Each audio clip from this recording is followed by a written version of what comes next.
જય Shri Krishna, welcome to Sukan food recipe. આજે આપણે બનાવીશું પોટેટો તાકો। તેની માટે મેં એક મિક્સર જાર લઈ લીધું છે। તો પહેલાં આપણે તેની ચટણી બનાવી લઈશું।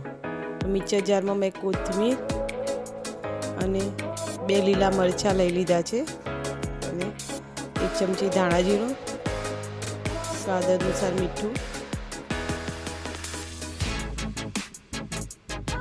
અને હવે તેમાં આપણે અડધું લીંબુ નીચોવી દઈશું।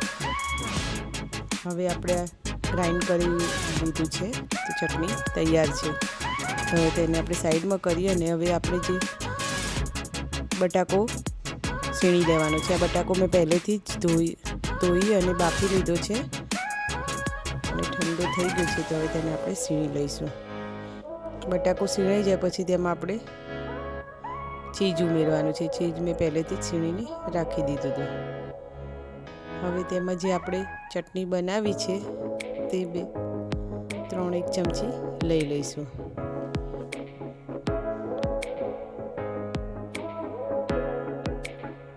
હવે તેમાં આપણે સ્વાદ અનુસાર મીઠું લેવાનું છે। ચીઝમાં થોડું મીઠું જ હોય છે એટલે તમારે એ પ્રમાણે મીઠું લેવાનું છે। હવે આ બધું જ આપણે મિક્સ કરી લઈશું। આ મિક્સ આપણે હાથની મદદથી નથી કરવાનું, તેને આપણે ચમચીથી જ મિક્સ કરવાનું છે। હવે આ બધું જ આપણે મિક્સ થઈ ગયું છે તો હવે આપણે તેને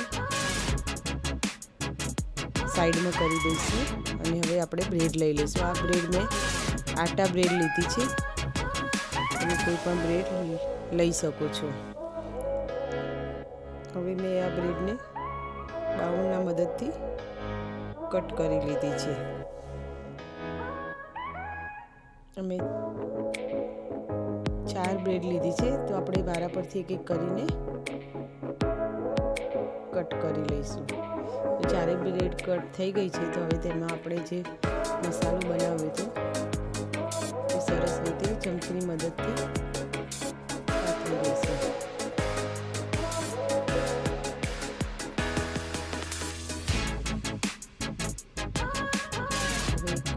થઈ ગયું છે એક બ્રેડમાં, તો હવે આપણે બીજી બ્રેડમાં પણ એ રીતના આપણે સરસ ફેલાવી દઈશું। હવે આ બંને બ્રેડ તૈયાર થઈ જાય એટલે આપણે જે કટ કરેલી બીજી બ્રેડ હતી તે આપણે ઉપર આ રીતના મૂકી દઈશું। હવે તેની ઉપર આપણે બટર લગાવી દઈશું। બટરની જગ્યાએ તમે ઘી પણ લઈ શકો છો। હવે મેં સાઈડમાં તવો ગરમ થવા મૂકી દીધો છે તો હવે આપણે બ્રેડને તેની ઉપર જે બટર લગાવેલું છે એ ભાગ આપણે તવાની ઉપર રાખી દઈશું।